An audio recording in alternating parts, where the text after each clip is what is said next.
Coconut tree plantation చేసుకొని దాంతో పాటు పత్తి కల్టివేషన్ చేసుకోవచ్చా, కాటన్ చేసుకోవచ్చా అనేసి కొంతమంది అయితే అడిగారనమాట. సార్ కోకోనట్ ట్రీ పైకి వెళ్ళిపోయి నీడ పడడం వల్ల మనకి రాదు అనేసి కొంతమంది అంటున్నారు. మెయిన్గా పత్తి చూసారంటే మనకి ఎండ ఎక్కువ ఉంటేనే మనకి పత్తి అనేది మంచి పెరుగుతుంది, మంచి మన దిగుబడి కూడా తీసుకోవచ్చు అనమాట. దానికి కోకోనట్ ట్రీకి స్పేసింగ్ అనేది చాలా ఇంపార్టెంట్.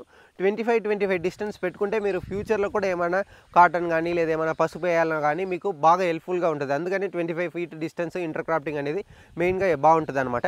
సో అది లేక ఇప్పుడు కాటన్ చేసుకున్నాం, కోకోనట్ చేసుకున్నాం. మెయిన్గా కోకోనట్ చేసుకుంటే మనకి ఏం ఇన్కమ్ అనేది రాదు. దాంతోపాటు మీరు ఏమైనా 2-3 ఇయర్స్కి అంతు పంటగా వేరే ఏమైనా చేసుకుంటేనే దీని నుంచి మనకి ఇన్కమ్ జనరేట్ అవుతుంది. దీన్ని తీసి మనం కోకోనట్ ట్రీకి ఏమైనా ఎరువో లేదు, ఆవు ఎరువో లేదు, మెన్యూర్సో ఏమైనా వేసుకొని మనం దాన్ని పెంచడానికైనా మనకు ఆదాయం కావాలి. కాబట్టి ఇలాంటి ఏమైనా కొంచెం కొంచెం చేసుకుంటేనే మనకి ఆదాయం అనేది వస్తుంది. సో ఈ స్టెప్స్ని ఫాలో చేసుకొని మీరు కోకోనట్ ఫామ్ ఉన్నోళ్ళు, ప్లాంటేషన్ చేసిన వాళ్ళు ఒక 2-3 ఇయర్స్ దాకా ఏదో ఒక కల్టివేషన్ చేసుకుంటే మీకు బెటర్ ఉంటుంది అనేసి ఈ వీడియోలో తెలివైతే చేస్తాం.